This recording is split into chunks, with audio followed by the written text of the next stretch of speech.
Welcome to the Minnesota Rovers Tuesday evening presentation. Minnesota Rovers is an outdoors club based in Minneapolis, St. Paul. Our members organize trips that range from 1 hour to 2 weeks in Minnesota or further afield. Examples of our activities include hiking, biking, backpacking, skiing, snowshoeing, paddling, and rock climbing. We also organize conservation and trail clearing trips. Our members have experience and skills in many outdoor activities, so if you want to learn a new outdoor activity, we can probably help you. For more information, go to mnrovers.org. Now let's move on to this week's presentation. Tonight's presenter has been a rover for at least 15 years. He's a climber, canoer, kayaker, hiker, winter camper, and overall adventurer. His latest project is to hike the entire Appalachian Trail in 10 years, and he's on track to get it done in 9 years. So please welcome Pat. All right, this is the second year of my project to do the entire Appalachian Trail. Since I don't have 6 months to do it all at once, I've planned on splitting it up into pieces, and then I get 3 months, or not 3 months. I wish it was 3 months. I get 6 weeks off every year, and I take 3 of those to do like 200 miles on the trail. So this year I started at the beginning. Last year I started at Damascus and worked south to Clingman's Dome. So this year I started at the beginning in Georgia, and I went 233 miles to first 200 miles to Clingman's Dome, and then another 33 that I skipped last year because of the hurricane. So I've done a total of 470 miles. I went all the way to Damascus. So I've titled the trip "The Tortoise and the Hare" because there was somebody I met on the trail who I consider the hare. I was the tortoise. And this is the second year, like I said. Next year I plan to go to the north end, and I'll talk about that a little bit later, to start in Maine and go south. I'm going to do all of Maine next year.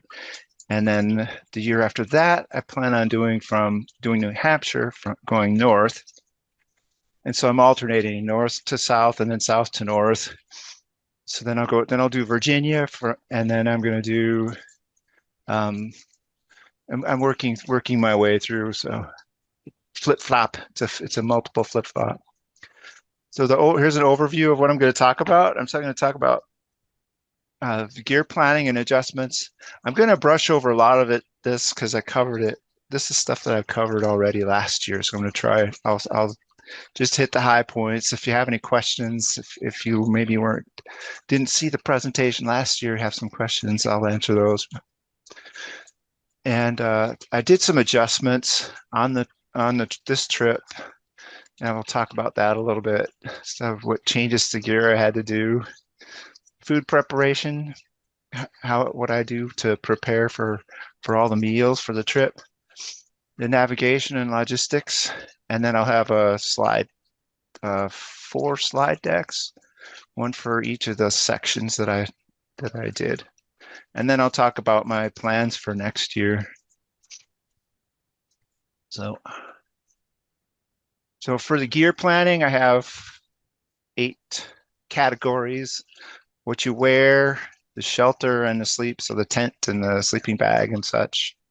The kitchen, including the water and the pots and pans. Not pans.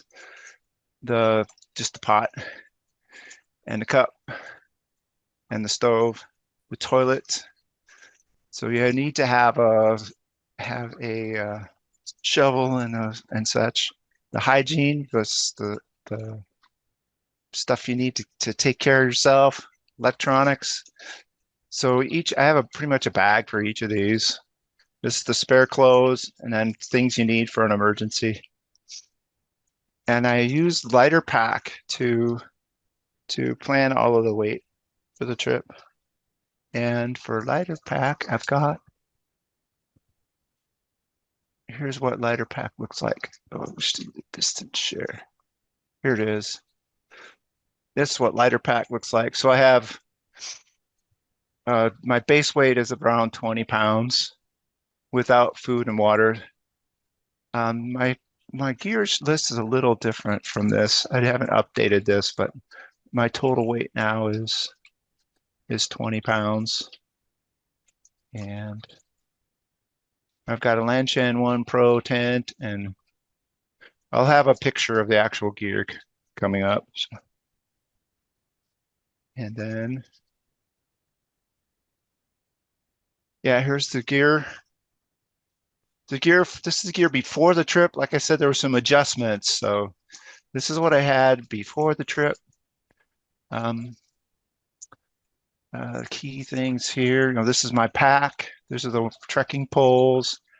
This year I switched up a little bit. Last year I had a full length closed cell pad like this one. I switched to an inflatable, which is a little more cushy, and so it was a little nicer. This is kind of firm and hard, especially with the shelters. They're wood, and so this becomes a reason I have this is it becomes the frame for the pack. What else? I got something new for the water. In here, there's a sea knock. It's a bag that you can fill, and it's a lot more durable than the bags that come with the Sawyer. I have a Sawyer water filter in here. The Sawyer bags don't hold up. So if you can get a sea knock, that works a lot better.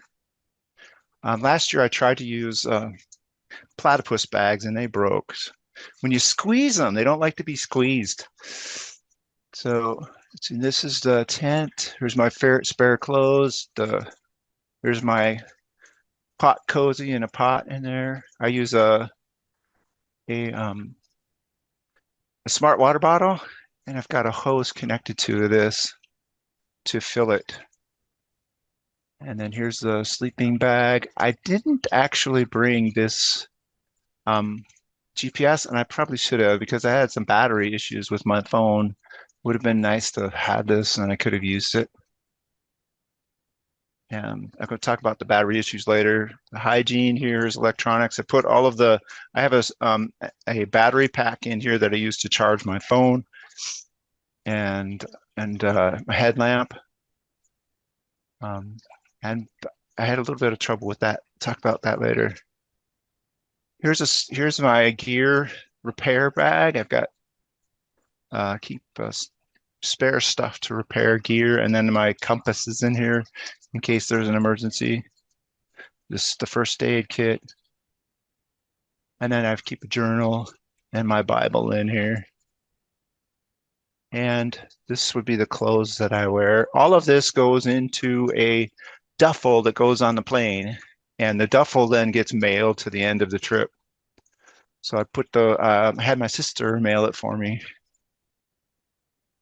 So food preparation, I dehydrate most of my meals, and I do 24 ounces per day, 2 food saver bags. I kind of talked about this stuff last year, so I put 5 days of food in each box, and my wife mails them to each hostel. The hostels you can mail supplies to. And then the Bear Can has cardboard dividers. The shrink wrapped bags don't fit well in the Bear Can. So you have to take the food out and put a divider in. And then I have a backpacking pantry in my kitchen, so I'm constantly, when there's leftovers, I'll dry them and I put them in my backpacking pantry. So most of my meals are just leftovers from dinner. It's kind of cool. I don't do freeze-dried meals because they're just too expensive, I think. Some of the meals I do are things like that are that you can get from the store too. Here's some the boxes that I shipped. This is from last year, actually. I didn't take a picture from this year. It's pretty much the same. So, and my wife mailed these boxes to the hostels, and then I addressed them and put Post-its as to when they needed to be sent. The logistics this year, I last year I had my brother give me a ride to the trailhead. This year I have my sister, and so my siblings are. I've been recruiting my siblings to drive me to the trail. Next year I don't have anybody. I don't have anybody who lives in Maine, so that's why I'm making it a Rover trip. So it makes it easier to if there's somebody else who can come with to drive and such. If I had somebody who lived in Maine, I could contact them instead. Um, I flew to Tallahassee, Florida, and my sister and her family drove me to the trailhead at Amicalola Falls, Georgia, and we stayed in a really nice glamping campground at Amicalola Falls. It's this huge canvas tent with the double bed in it and bunk beds, and it was air conditioned with a refrigerator. It was really cool. But you really do have to reserve those ahead of time because the campground was full. So if anybody wants to stay there, that's a good place to stay. On the way home, I got a ride to the airport in Asheville, North Carolina. I got a fairly good price on an airfare from Asheville through Sun Country. It was only $114. But the shuttles are expensive, so it was going to be $150 to shuttle to the airport. And I tried to get a lift, but the lift canceled on me at the last minute. I have a suspicion that the shuttle drivers are also Lyft drivers, so they're trying to make it hard for anybody to use something other than their service. So I ended up having to get a ride from someone in Hot Springs who was staying there, who was nice enough to give me a ride. I gave her $50 for the trip. So. I planned where I was going to stay every night for all 21 days with a maximum of 18.4 miles, I think was my longest stay, and an average of 13 miles per day, including 0 days. So most of the days were 15 to 18 miles. So with the 0 days, it averaged 13. So I had a 0 day every 5 days. There's software online and on my phone called Far Out. It used to be called Gut Hook. And Far Out is, they also have a web version, and I'm going to be using it today to show the sections of the trail that for each of the 5 day sections. So here's the start of the trail, but I'll talk about each section as we get to the picture section, the slide decks. This time I didn't use the Garmin software, and I would have used last year. I used the Garmin software and I put it on my GPS, but I wasted a bunch of time. I didn't use it much. It was just there. But I think I will bring the GPS next year. Next year's going to be a lot more remote. There's a better chance that I won't have my phone because there's a 100-mile wilderness where it's going to be a lot longer without a way to charge. So, and yeah, for an emergency, it's good to have that. One mistakes that I made, I didn't check my battery pack before I left, and it failed. So I had an Anchor battery pack, and it quit working. I had to ship it back from the first hostel, shipped it home. I should have just had them dispose of it because I wasn't able to. I thought I could do a warranty replacement, but it's out of warranty. So, and then I ditched the hose on my water bottle because I realized that Camelbacks, you can't tell how much water you got left, and so you get to the next water site and you have a bunch of water. You either have a bunch of water left, or you run out of water too soon. So I switched it now, so I hang it on the front of my pack. And so then you can see it. You can always see how much water you have left. So here's the next I'm going to talk about the actual hikes. This is the start of the trail, and I stayed at Amicalola Campground, Hawk Mountain Shelter, Hidden Pond Hostel, Hog Pen Gap, Green Dragon Hostel, and we ended up at Hostel Around the Bend. It's me, ended up a hostel around the bend in Hiawassee, Georgia. So this is the first 5 days of the trip. The first 8 miles don't count. It's because they're the approach trip, but they'll have some pictures from that. The Amicalola Falls were really pretty. The first day I did the Amicalola Falls with my sister and her family. It was a really nice time. I hadn't seen her in a long time, so it was good to touch base with them. And I had never seen their place in Tallahassee. The trip almost didn't happen because of the hurricane in Tallahassee. It seems like the hurricane eye. This year it was Idalia. Last year it was Ian. Ian, I had to skip a section because of Ian. This year I almost had to skip the whole trip because of Idalia. Or I had a contingency plan that I was going to have to fly directly into Atlanta and then get a shuttle from Atlanta to the trailhead. It would have been a pain. So we were lucky that the hurricane cruised on through and didn't stick around. If it had stuck around, I would have had troubles. And she didn't get any damage from it because it all went southeast of her. So maybe next year we'll probably get a hurricane in Maine, right? When I'm doing it, there's always going to be a hurricane in the way, right? And I guess maybe that's the problem with doing it in September. At Gooch Gap, I again encountered a rattlesnake in the bushes. I didn't actually see it, but I heard it. I didn't figure I didn't need to look for it as I was getting water there. And just before Woody Gap, there was a yellow jacket nest in the ground. A couple warned me, or a family warned me ahead of time that somebody had marked it with some bags, and there was somebody looking for who was allergic, who had gotten bit at the trailhead, gotten stung at the trailhead. And I thought, okay, if I don't bother them, everything's going to be fine, right? Nope. Yellow jackets are evil. You just got to look at them wrong. They will attack you. So, although it's possible that they were just agitated before I got there, like maybe a dog got into the nest or something. But they are ground hornets. So I guess all you have to do is step on the ground near their nest, and they can be agitated.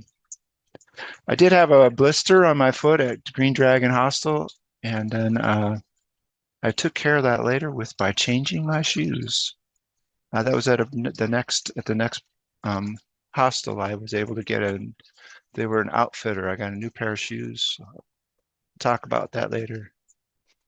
I had never tried boiled peanuts before, and so I had the folks at the hostel around the bend take me into town to get some boiled peanuts. So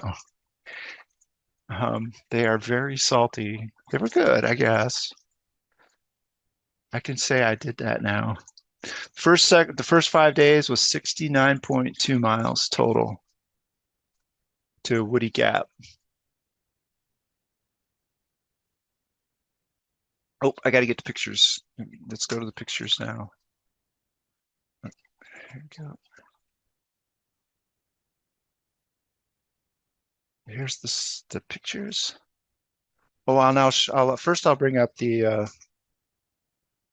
actual section that was hiked. So the first day was here's the beginning at Amicalola Falls, and it ended up at there's Hawk Mountain is right here. That's 16 miles from there to here, but only 8 miles on the trail. Oh, one thing that was really cool. Right at Springer Mountain, I met there was a couple that were coming up. They were coming up from, you can drive to here, or to it's somewhere in here they can drive to. Except it's probably this road here. But then you can hike to the top and camp. There's a couple there, and they had a 4-year-old daughter. And as she was walking by, she says, "This is my first time camping." She was so cute. I thought it was great. And then let's see. So then so that was the first day. The second day, I ended up at Woody Gap. It's right here. And then I stayed at there's a the Hidden Pond Hostel right here. Oh no, it's right here actually. I originally planned to take this trail here to get to the Hidden Pond Hostel, but after getting bit I did get stung twice by that hornet's nest. The hornets, or they're yellow jackets, not hornets. Hornets are in a nest. Yellow jackets are in the ground. They got me once on my forehead and once on my arm. So, and that was a common theme. Lots of people that I passed said, "Oh, watch out, there's a hornet's nest," or "Watch out, there's yellow jackets." So it's a common problem on the trail. So the next day, after the hostel here is really nice. It was for $50. You stay in a nice bunk, really nice. And she made breakfast and dinner for me. And they have a nice place with some t-shirts and such that you can buy. It was pretty good. I highly recommend it. There's a Rainbow and Lost Johnny are the hosts there. But then they shuttled me. We dropped off my pack here, and I did a slack pack. So they shuttled me to here, and then I walked back to my pack, and then I continued on for 17.7 miles, and I ended up right here. So I'll have the pictures for that coming up. Well, that was my second day. The third day was I ended up at here. The second day here, I ended up at Hogpen Gap. The third day I ended up at Unicoi Gap, and then I stayed at the Green Dragon Hostel there. And then from there I went to, let's see.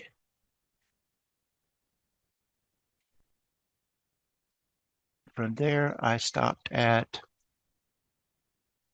let's see, where did I say? I said on the previous screen. The fifth day was here at Hostel Around the Bend, which is at Dickey Gap, or Dix Creek Gap, sorry. I think I had a stop in between here. Oh, wasn't there. Got to add up to 5 days. Anyway, go back here. So here's oh, I'll go back to the other one. There's the one. So it's Amicalola Falls to the Hostel Around the Bend. The Hostel Around the Bend Hostel. Okay. Redundant there, but. So here's the view from Amicalola Falls, so from the top of the falls. Really beautiful view. And then here's the actual falls from the top. And then we hiked down the west or the east side and up the west side. It was about 3 miles. So here's a cool tree that I saw on there's me at the start of the trail at the base of the falls. The visitor center wasn't open. They're renovating it, so I didn't get to go into the visitor center. And here's the actual falls. It's the tallest falls in Georgia, Amicalola Falls. There are 600 steps to the top. We counted them all. And here's a picture just before the trip. My sister took a picture. This was like 6 a.m. I headed out right at 6 a.m. And that's generally how I like to start. I like to get up at 5, get ready to go, and then try to get out by 6 or 6:30. There really wasn't anything to see up until this is the view from Springer Mountain. And so there's a selfie of me on the. This is a falls that was just before the end of my trip for the first day. And let's see if the video comes up here. I had trouble with the video last year. It works, yay.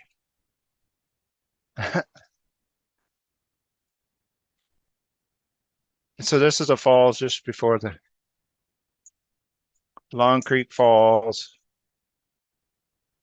There's a lot of people here too. They aren't in the picture, but and there's a cool spider web that I saw not too far from there. That's the Long Creek again. And I didn't take any pictures at the first shelter, so this is the next day. I stopped at lunch here at another shelter. I can't remember which shelter this was. And then here's another pretty awesome view. Let's see, they'll say where this is. Oh, I didn't have a video there. I thought that was a video. Nope.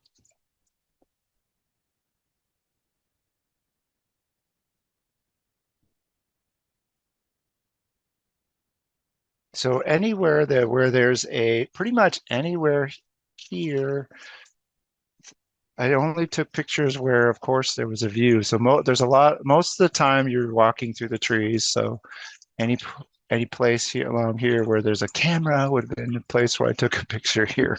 I forgot to mark these as to where they actually were. You can definitely see the smoking in it. Oh, here we go. Here we go. So this is at Preacher's Rock, which is, let's see, where's Preacher's Rock? Somewhere along here. It's not Trey Mountain. Blue Mountain. Preacher's Rock, I think, was in here.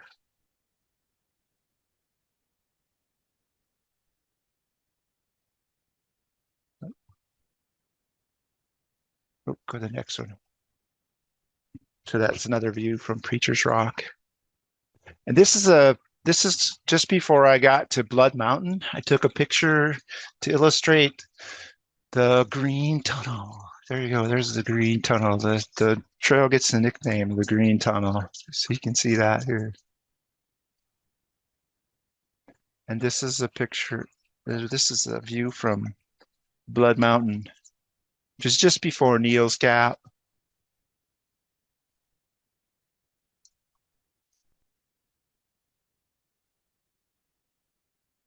Yeah.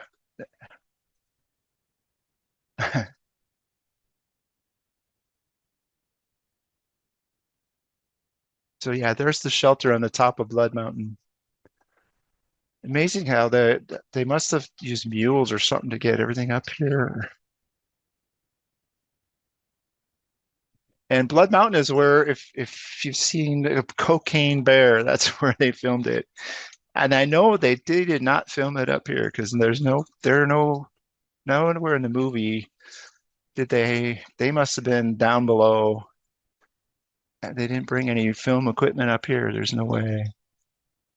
I saw that movie.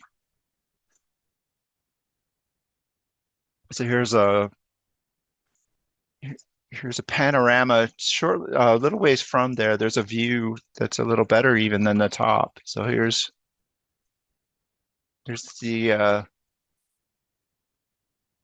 an overlook. So the overlook here is better than at the top. And then shortly after that, in one of the gaps, so you're always either on the knob or a gap, and the descent here from Blood Mountain was really rugged.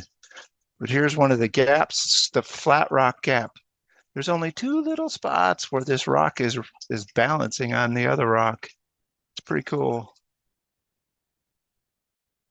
Here we go.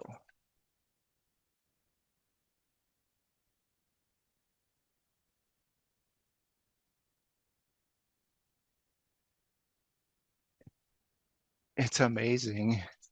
It's surprising that it stayed. There's another side picture of it. And here's you can see there's a big problem down south with the kudzu. That's some kudzu. And that's at Neil's Gap. So that's the Neil's Gap outfitter was right behind me there in that picture.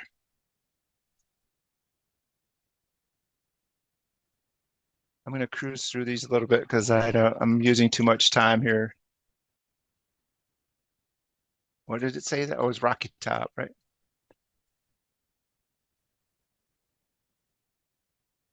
And that was a long day because I had them drive me to the trailhead. Ordinarily, I would have started at 6 a.m. I had to start at like 9. So I didn't get to the campsite until 9:30. So that was dark. And this is the next day.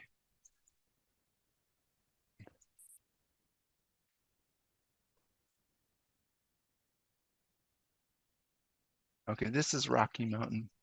It's actually Rocky Knob. It's either called a knob or a mountain, same thing. Or a bald. A bald is when it doesn't have any trees.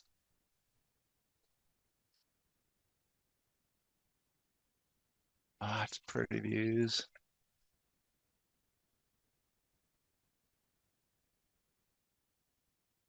There's Trey Mountain. Trey Mountain was on here. You can see that here. See, there's Rocky Mountain, and there's Trey Mountain. So that was after the Green Dragon Hostel, and before it was kind of cool. He dropped me off really early. There's a couple that did the Green Dragon Hostel. That was a really nice one too. It was about the same as in terms of quality as the Hidden Pond, and she gave us breakfast and dinner too. That was $50. And so the hostels in Georgia are really nice. But I called ahead to the hostel around the bend and said I'll be there between 6 and 7. And it was 16.7 miles. I got there at 6:30. So I did a good job of estimating my time. I started at 7:30.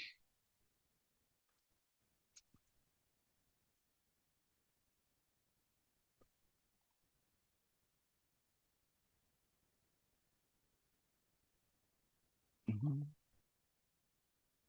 Oh, and this is cool. At one of the water supplies, there was a little salamander in the water. So I took a little picture of that. And I didn't get a picture of it, but right next to it, the water is coming out from the base of a tree. It's kind of cool. From underneath a tree.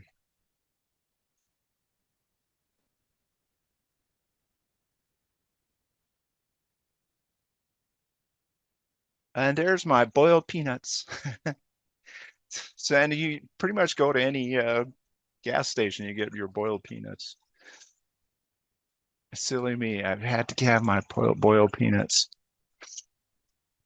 So that's all the pictures from the first 5 days. And so the next section is after that. So the next 5 days.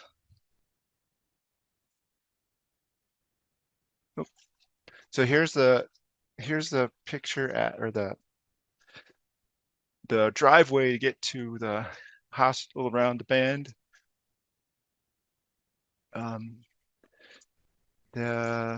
This is where I got the new shoes that I talked about.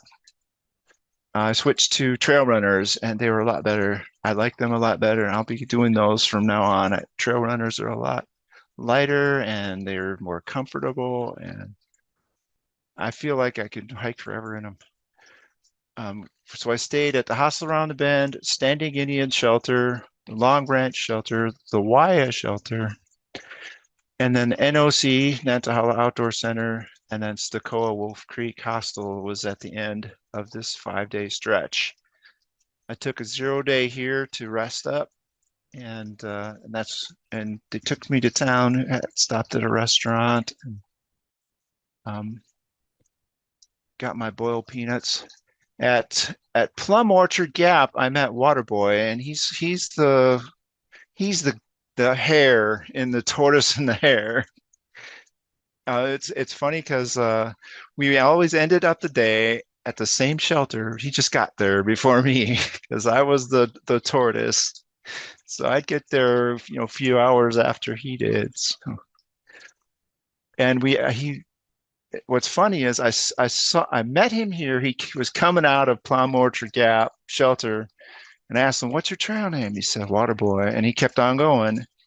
But then we met up again, getting water at Winding Stair Gap, and then I mentioned that I had already had a reservation at NOC, so we shared a room. So NOC is $60 for a hiker cabin.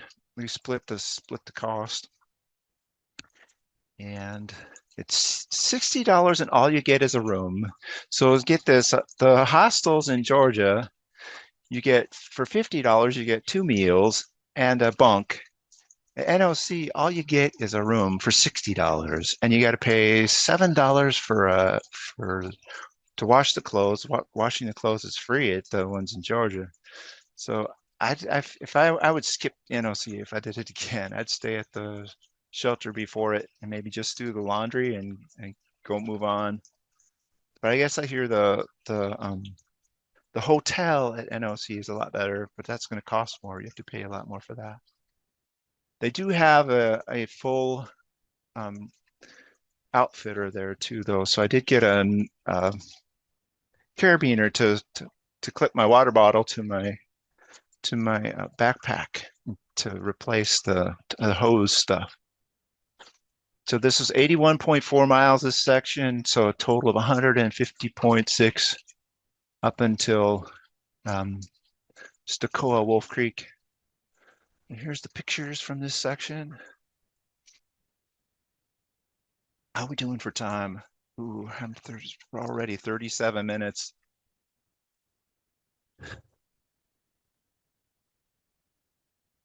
Barry, we can go a bit past 8, can't we? Yeah, what time is it now? It's about 5 to 8, but go Oh, is it? keep Okay. going. I mean, I'm only like halfway, so hurry up. We'll cruise through it. Here's a cool picture of a tree. Here's the North Carolina, Georgia border. And here's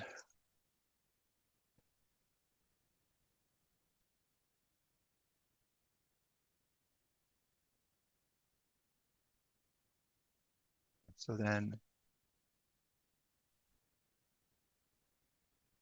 I'll just skip this too. Just show you the pictures.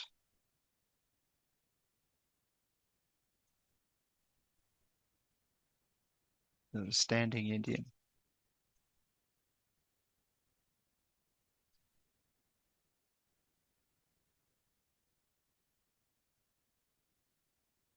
There's a view from standing Indian too.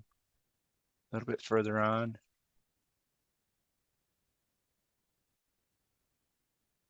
It's always cool how you can see the clouds in the valley. I never got a panorama from this because I never went to the top. It was a side trail, and I should have taken it, but I didn't. Turns out the view would have been great.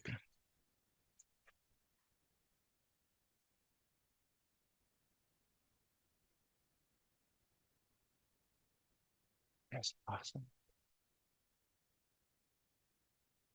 I guess they're all pretty much the same, but they're all beautiful. It's just awesome.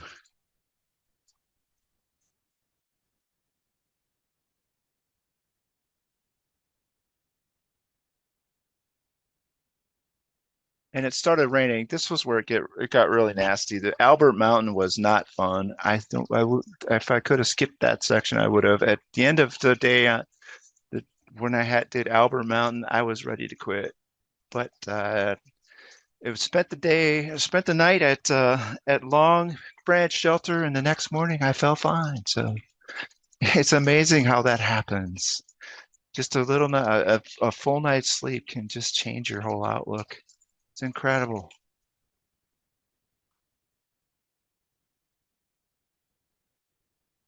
Yeah, Albert Mountain. And Albert Mountain was, you couldn't see anything. So I didn't even go to the top because you couldn't see anything because it was all cloudy. Non-view.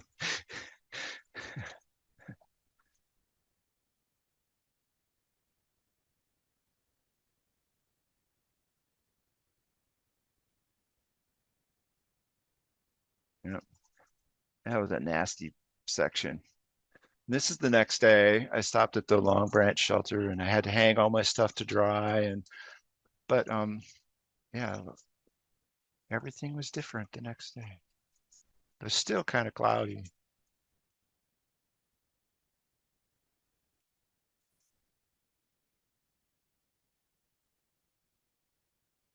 Mhm. And this is that winding stair gap where I met up with Water Boy again. He was getting water. Then we did a side trip to Bald, which was 0.2 miles and up a hill. And this is the view from Bald on the way.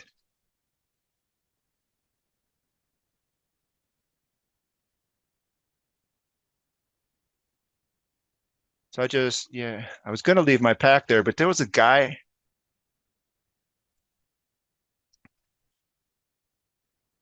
I was going to leave my pack along the trail and take the side trail, but there was a dude there just hanging out. I figured he's going to steal my pack. So I didn't want that to happen.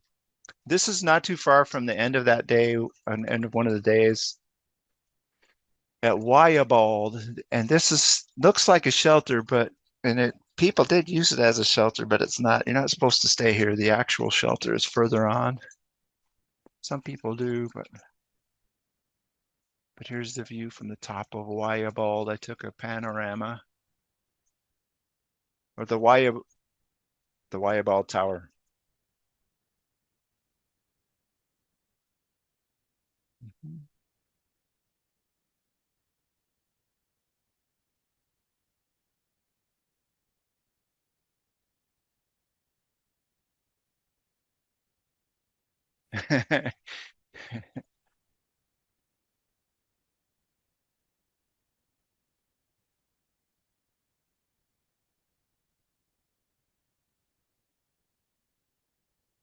I don't know for sure. That was just a guess.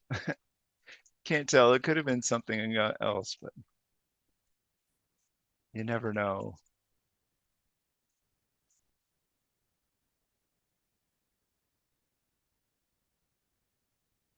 So the descent to the NOC was really rugged, and in fact, one of these pictures, I think it might be this one, a panorama I took.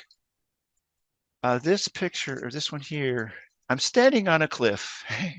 If I took one step forward here, I would have fallen a long ways. So it was a little scary. But down there is the NOC, the Nantahala Outdoor Center. My cruise just it was all downhill. But then it was all uphill the next day, of course. And so after the NOC, this is the next day. There was a memorial to a firefighter who died in '68. There was a fire in this area. So this is the ascent. I started at 10 o'clock. I had a little bit of a mishap with my laundry. I accidentally put money in the laundry and I put it in the dryer and ran the washer empty. That's what happens when you're hiking. You know, don't think straight, right? But so I had to stay and wait for the outfitter to open and finish my laundry. But was not. This is the day that I got my trail legs. Everything was a lot easier than I expected. I expected to climb out of the valley to be really hard, but it wasn't that bad. So, and at this point, before this, I was having to stop on the way up. Oh, and Water Boy stayed back, and he let's see, we didn't see each other until again at Fontana Dam. which is coming up. And it was like 14 miles to Stokoe. This is the view. So Nantahala Outdoor Center is here. So I climbed up from there. This is from Cheoabald, which is just before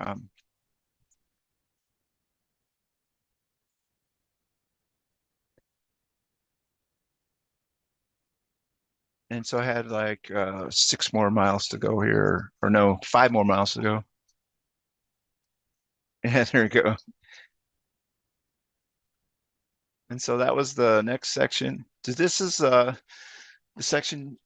The next 5 days after this was from Stokoe to Standing Bear Farm, and the Klingman's Dome was in between.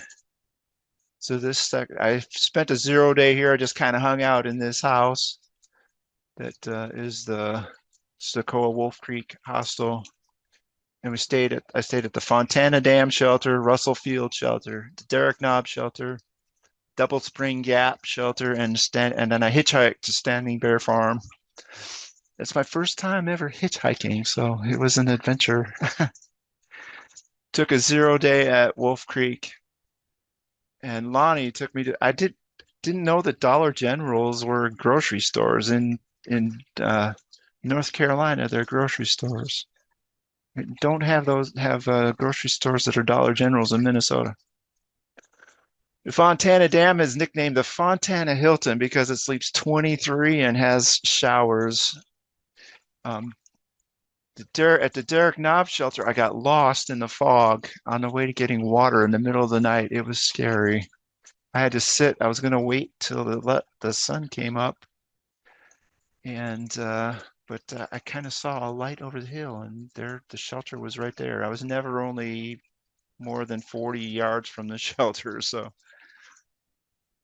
But I took the wrong trail to the water. Now I hitchhiked for the first time from Klingman's Dome to Gatlinburg. I hitchhiked first to Newfound Gap, and then I hitchhiked more to Gatlinburg. A couple picked me up. They're on their honeymoon. The first couple that drove me to Newfound Gap were this elderly couple from West Virginia, but the couple that at Gatlinburg were on their honeymoon. It's kind of cool. They're from Kentucky. I should have just stayed at Newfound Gap and hitchhiked from there. The walk, I shouldn't have walked on the road. It was treacherous. I probably could have gotten hit by a car. And it was rainy and foggy for much of the Smokies, so I don't have very many pictures in the Smokies. You'll see there's a gap there. It just wasn't worth it to take a picture with just all the fog and rain. So it lived up to its name. And you could see it from below too. You look up and there was the top was covered with clouds. So this section was 49.4 miles, so 200 miles total to Klingman's Dome. And then I didn't include the miles to hitchhiking, right? Oops, let me get the pictures here. Oh, there we go. Let's see how much. Oh, I'm about 49 minutes. I'll hurry up here. So here's some more views. Coming out of, I started out really early and Lonnie was nice enough to drop me off really early. He could drop me off before work. And here's the marina at Fontana Dam. So just before the ending there. So there wasn't a lot to see in this section. I stopped and got a Coke here.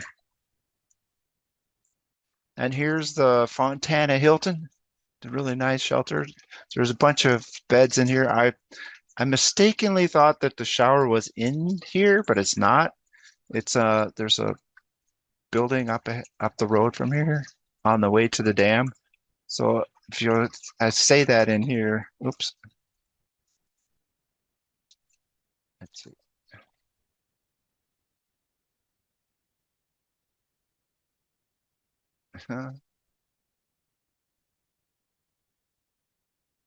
I thought the shower was in there when I took this picture, but nope.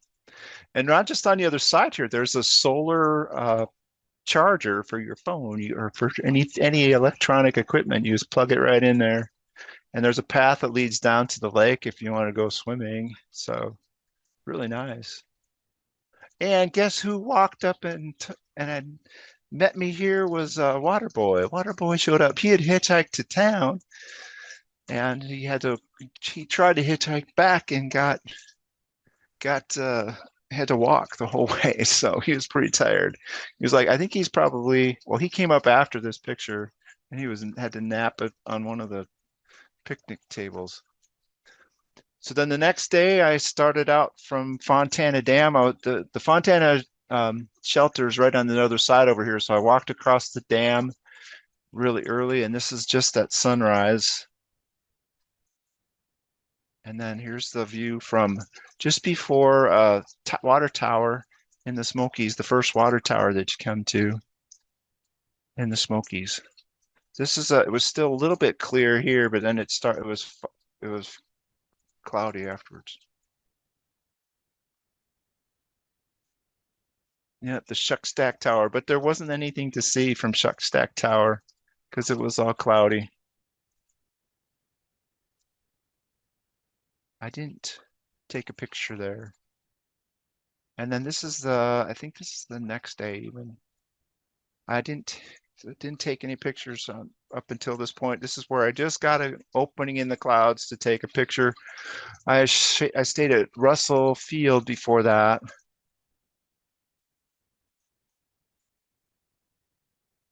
I'm not going to go through this. I don't have time to go through the map.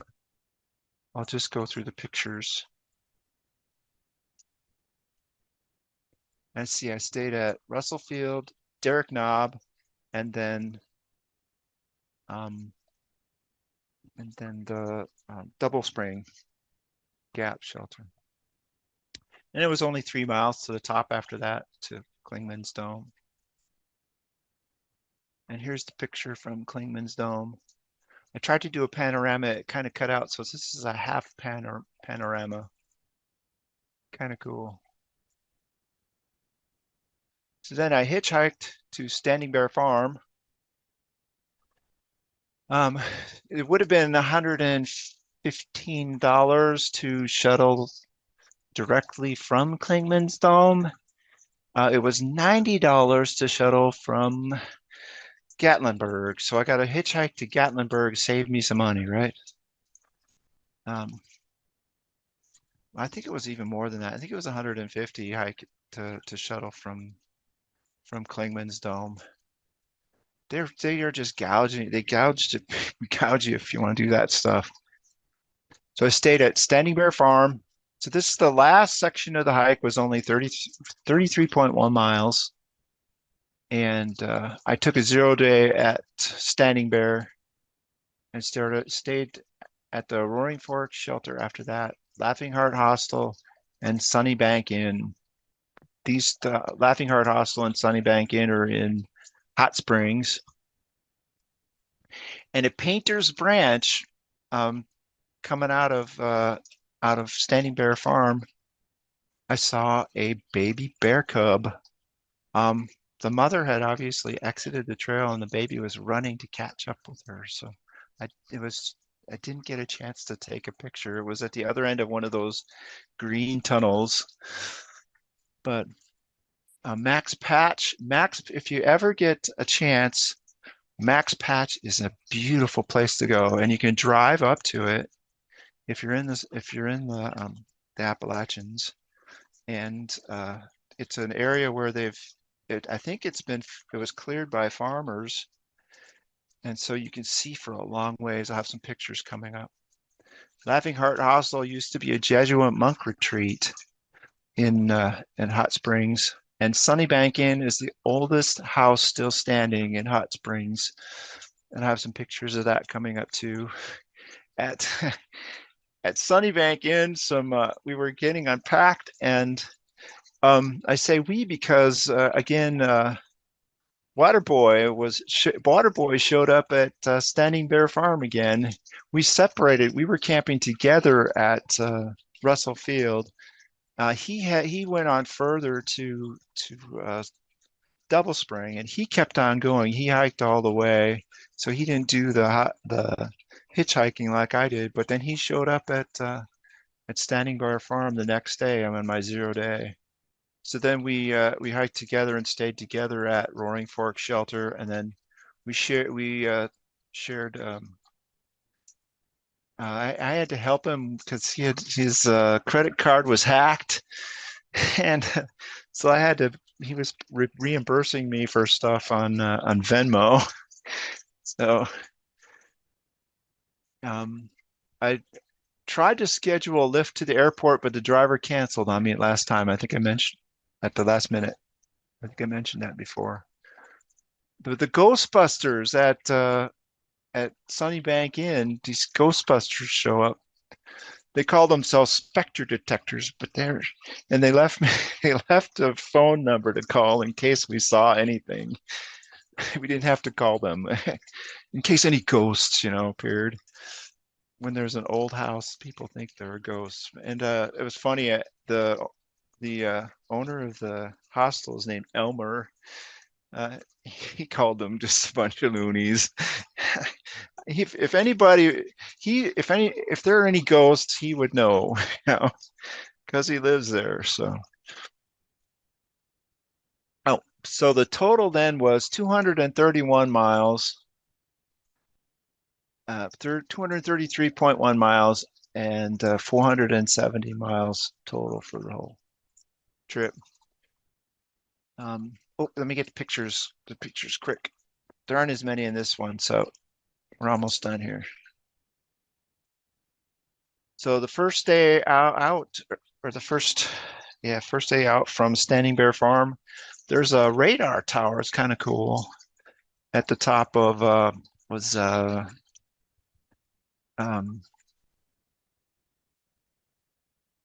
first uphill. It was pretty much there's a lot of uphill. And here's the view from that. Let's see, what is it? Snow.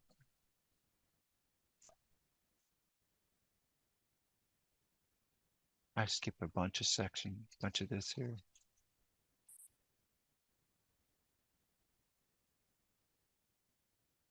Oh, actually, I have to skip to another section, so we'll just skip that. But then that was a radar station. And this is the view from the top of the radar station. It's used for the Air Force, or for the what you call it, air traffic control.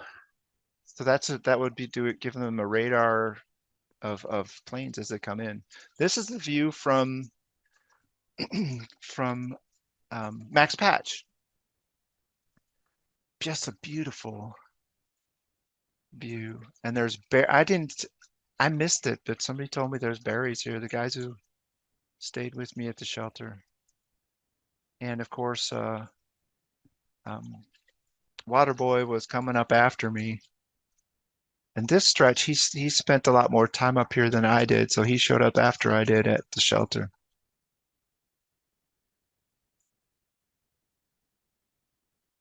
But just beautiful views. You can see forever. So this is what it would look like if there weren't trees on the top of these mountains. And see, they've got some farming down there, so they're harvesting the hay. And here, so the next day after Roaring Fork Shelter, this is just before the end of the getting to Hot Springs. I saw a copperhead, and when I first came up to him, he had his head stuck in a hole. I touched the back of him, and he turns around and says, "What do you want?" So I got out of there. At first, I didn't know this was a copperhead. I thought copperheads had rattles, but they don't. So it's a good thing he didn't bite me. It wasn't very big. It was only 2 feet long, I think. This is the bed and breakfast at that's the bed and breakfast at Laughing Heart Hostels. It's really pretty. So you can stay here for a bunch more money, but we stayed at the bunkhouse, which is a lot cheaper, only $30 a night. This is probably a couple hundred, I would guess. But this is that Jesuit retreat that I talked about. Before it became a hostel. It was a Jesuit retreat. Really pretty. And that's one of the bedrooms there. And this is the Sunnybank Inn, where the ghosts are, right? And this is the oldest house, like I said, the oldest house in Hot Springs. And it was built in 1840.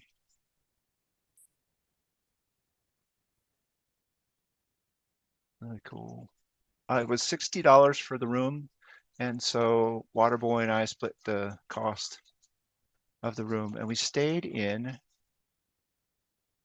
a room. This is what it looks like on the outside. Sunnybank Inn. And we stayed in the room where Earl Schaefer stayed, and I guess he's the first person to do the entire Appalachian Trail. That's a picture of him. And there's Waterboy. So that's the tortoise and that's the hare. And this is right before he took off for the day, and that day I was taking the plane home. He had to hike 20 miles. He's what they call a flip-flopper. So he started in the middle of Virginia in April of this year, hiked all the way to the north to Katahdin, and then he got a ride took a plane to the south end. He actually took a month off, I think he said. He lives in Nashville. He's only 36, but he started then about the same time as I did at the beginning. So, and he was going to continue on to where he started from in Virginia. But anyway, this day he had to do 20 miles because there's no camping between Hot Springs and I can't remember the name. But it was 20 miles away because there was a bear sighting. So there's a nuisance bear. So he was getting an early start. Ordinarily, he started way after me.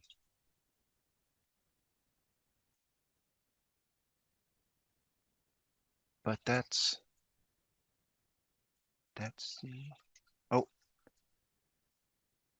and we're pretty much out of time. I was going to talk about the plans for next year, but maybe we don't have time for that. But we'll give a little bit, I guess. It's 20. I'm way over time. I'm 20 minutes over time here. Let's see. Here's what the gear was like afterwards. So notice I switched shoes. For next year, we're going to fly into Bangor, Maine, and drive to Katahdin Stream Campground, or we can either that or we can get a shuttle from the hostel, depending on how we want to do it. I'll talk about this when I actually make the plans. If anybody has questions about it. Don't have time to cover this, but here's the actual plan for what I'm going to do next year. 267.9 miles. If we do the Rovers trip, the most I would do is 5 days. So Rovers could get a shuttle back to Millinocket, and then take the bus back to the Bangor, Maine. Here's my gear for next year. I've switched up well, let's see what happened to my here. Here we go. Just keep going on with this.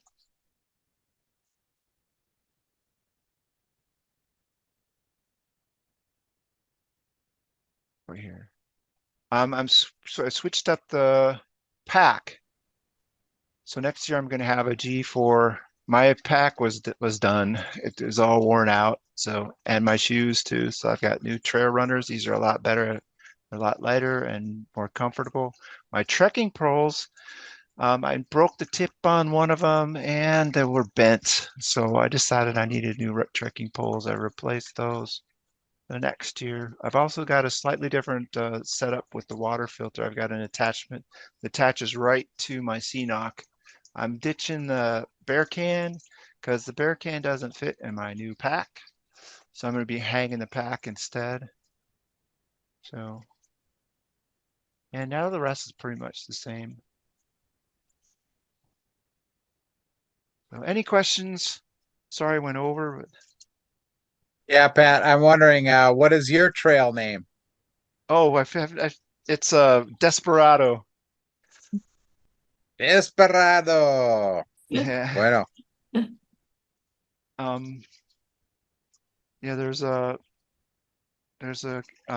guide on Devil's Tower. His name is Frank. What's his last name? Frank. Do you know Frank? We stayed there once and he sang that song and I decided that's my song and it's my favorite, the Desperado by the Eagles. But I was singing that on the trail, memorized it. I didn't torture anybody that was with me by singing it with them. But, and I wasn't collecting trail names this year like I did last year. It kind of felt like it was maybe a silly endeavor, but there's a lot of different trail names, interesting trail names. But... Why was Waterboy called Waterboy, or did you say that and I missed it? He said that it was because everybody was asking him to get water for them. So there was another guy there. Oh, it's interesting. There's another guy that I met up with at Standing Bear Farm, who I had. He was at one of the shelters I was at the end of the day last year, and they called themselves the Neds. There was 3 of them. But his new trail name, because he didn't have the other Neds with him, so he couldn't be the Neds. His trail name was Sherpa. I said to myself, that's a bad trail name. You don't want to be called a Sherpa because everybody will be handing you the gear, right? You'll end up carrying everybody's gear if you got a trail name of Sherpa. But it was interesting that I was putting my gear away in the bunkhouse and just Desperado. I said, "How do you know my name?" He says, we were at the same shelter last year. And I said, "Oh yeah, you're one of the Neds." Amazing, huh? If not, thank you so much, Pat. This was really interesting, and we'll look forward to the next years. Yeah, next year's going to be a lot harder. The 100-mile wilderness is a lot more rugged. I want to get it done while I'm still young enough to do it. That's why I'm doing it now. Thanks for watching this Minnesota Rovers presentation. If you want to see more, please click on the link to our channel or the subscribe button below. Thank you.